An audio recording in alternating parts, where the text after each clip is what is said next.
खुदावंद यीशु मसीह के पाक नाम में आप सबको सलाम। मेरा नाम पास्टर अरशद मसीह है और खुदा के कलाम मुकद्दस में से मत्ती की अंजील 3 बाब 8वीं आयत। खुदा के कलाम मुकद्दस में लिखा है, बस तौबा के मुआफिक फल लाओ। आमीन। खुदा यूहन्ना बपतिस्मा देने वाले के वसीला से हमें नसीहत करता है कि हम बहुत सा फल लाएं, क्योंकि फल दरख्त की पहचान होता है और इसी तरह इंसान का जो अमल है वो ज़ाहिर करता है कि हम किस किस्म के आदमी हैं। मिसाल की किताब के 16वें बाब की 4थी आयत में लिखा है, खुदा ने हर एक चीज़ एक ख़ास मकसद के लिए बनाई है। उसी तरह खुदा ने इंसान को भी एक ख़ास मकसद के लिए चुना और मुकर्रर किया है। वो ख़ास मकसद क्या है? यूहन्ना की इंजील के 15वें बाब की 16वीं आयत में लिखा है, तुमने मुझे नहीं चुना, मैंने तुमको चुन लिया और जाकर फल लाओ और तुम्हारा फल कायम रहे। आज हम खुदा के कलाम मुकद्दस में से 5 वजूहात देखेंगे कि हमें फल लाना क्यों ज़रूरी है। पहली वजह यह है कि फल इस बात का सबूत है कि हम हकीकी मसीह हैं या बनावटी मसीह हैं। मत्ती की अंजील के 7वें बाब की 16वीं और 18वीं आयत में लिखा है, उनके फलों से तुम उनको पहचान लोगे। क्या झाड़ियों से अंगूर और ऊंट कटारों से अंजीर तोड़ते हैं? इसी तरह हर एक अच्छा दरख्त अच्छा फल लाता है और बुरा दरख्त बुरा फल लाता है। अच्छा दरख्त बुरा फल नहीं ला सकता और बुरा दरख्त अच्छा फल नहीं ला सकता। बहुत से लोग हैं जो दावा करते हैं कि हम हकीकी मसीह हैं।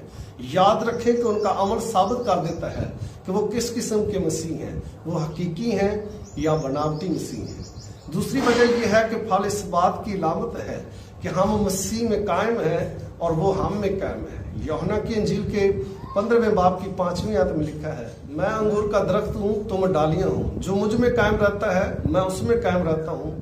फल इस बात की अलामत है कि हम मसीह के साथ एक मजबूत रिलेशन में हैं और इसलिए हमारे बदन से ऐसे अमल ज़ाहिर होते हैं जो साबित करते हैं कि हम मसीह में कायम हैं। तीसरी वजह यह है कि फल इस बात का सबूत है कि हम मसीह के हकीकी शागिर्द हैं। यूहन्ना की इंजील के 15वें बाब की 8वीं आयत में लिखा है, मेरे बाप का जलाल इसी से ज़ाहिर होता है कि तुम बहुत सा फल लाओ, जब ही तुम मेरे शागिर्द ठहरोगे। इसकी वजह यह है कि फल इस बात की अलामत है कि हम पुरानी इंसानियत में मर गए हैं। यूहन्ना की इंजील के 12वें बाब की 24 आयत में लिखा है, मैं तुमसे सच कहता हूँ, जब तक गेहूं का दाना जमीन पर गिरकर मर नहीं जाता केला रहता है, जब मर जाता है तो बहुत सा फल लाता है।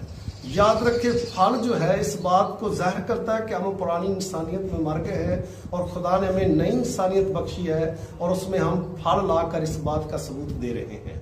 5वीं वजह यह है कि फल इस बात का सबूत है कि हम रूह कुदस से ममूर हैं।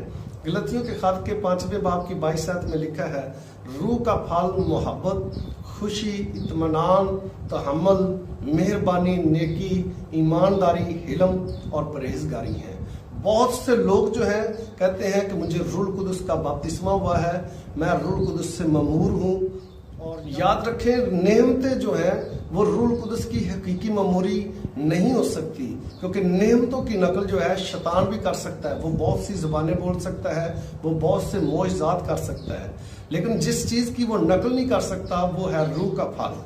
अगर हमारे बदन के अंदर रूह का फल मौजूद है तो ये हकीकी सबूत है कि आप रूह कुदस से ममूर हैं। वैसे भी खुदावंद ने फरमाया है कि तुम पाक रूह का मकदस हो और खुदा का रूह तुम में बसा हुआ है। ये 5 खूबसूरत वजूहात है जो खुदा के कलाम मुकद्दस से हमने देखी हैं कि हमें क्यों फल लाना ज़रूरी है।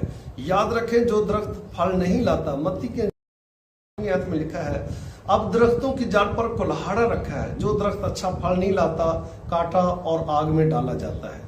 इस आयत के अंदर 3 खास बातें हैं जिस पर हमें ध्यान देना बहुत जरूरी है। पहली बात लिखी है कि अब दरख्तों की जड़ पर कुल्हाड़ा रखा है, यानी कुल्हाड़ा रख दिया गया है। दूसरी बात इस आयत में है कि जो दरख्त अच्छा फल नहीं लाता वो काट दिया जाता है। तीसरी बात यह है कि उसको आग में डाल दिया जाता है। याद रखें कि जो बेफल लोग हैं उनका अंजाम बहुत ही खतरनाक इस आयत में दिखाया गया है, लेकिन खुदा ने हमें इसलिए चुना और मुकर्रर किया है कि हम बहुत सा फल लाएं और अपने आसमानी बाप का जलाल ज़ाहिर करें। और यूहन्ना बपतिस्मा देने वाले के वसीला से भी खुदा यही नसीहत करता है कि बस तौबा के मुआफिक फल लाओ। खुदावंद आज के कलाम से हम सबको बरकत दे और अपने अमल से बेहतरीन फल लाने की तौफीक दे।